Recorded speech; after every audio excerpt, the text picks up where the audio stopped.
wow, this is the house of my dreams. Yes, but I'll also be happy with something more affordable. Affordable. Why is owning a house a dream for many people?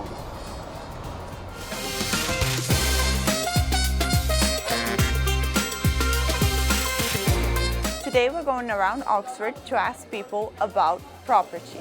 In Oxford, it's a 3-bed shared accommodation. I rent one room in a 3-bed house. I don't think anyone can afford to live alone. Yeah, in university, in my first year, I was in student halls. After that, renting with other students in, houses that are always rented to students. So yeah, I've done that. There's absolutely no way we could afford it as a young couple. Our priorities are not to put our life on hold to buy a house. I rent a apartment. It's fine except from house prices. And we are here to speak about property with an entrepreneur, Victoria. Many people say that buying a house is quite impossible. Why do you think that is? I think media coverage is quite complex on the subject. And when you hear that it will take about 20 years to save for a deposit, you constantly say, oh, I can't do it. But I think if you have right support, your parents, your friends, or a broker, they can help you and guide you into the right direction. What are the types of accommodation a student can choose?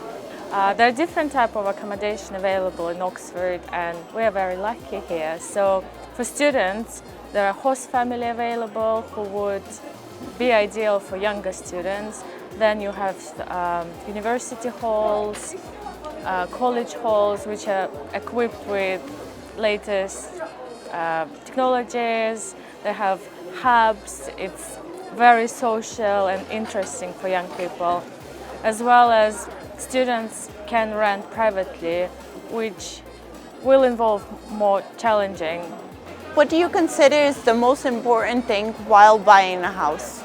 Every person should start with their vision of where would they see themselves in life, because buying a property could be for different reasons. It could be for residential, it could be for commercial. And a lot of students buy properties and then they share accommodation. They split the cost of repayment for the mortgage, which brings them some profit and living money which they can spend on their living. People like to live in city center because you're local, you can walk to places.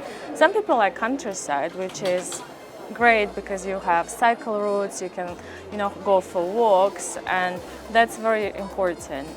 You have to come up with realistic sum of money you could possibly save, say in 2 or 5 years' time, which you can use towards the deposit.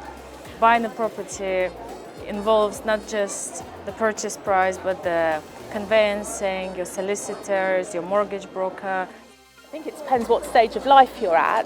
When I bought my first property, particularly buying property in London, it's quite tricky. So when I bought my second property, I have my 2 daughters, so it was looking at location, was it near to schools, was it what we wanted, it was bigger.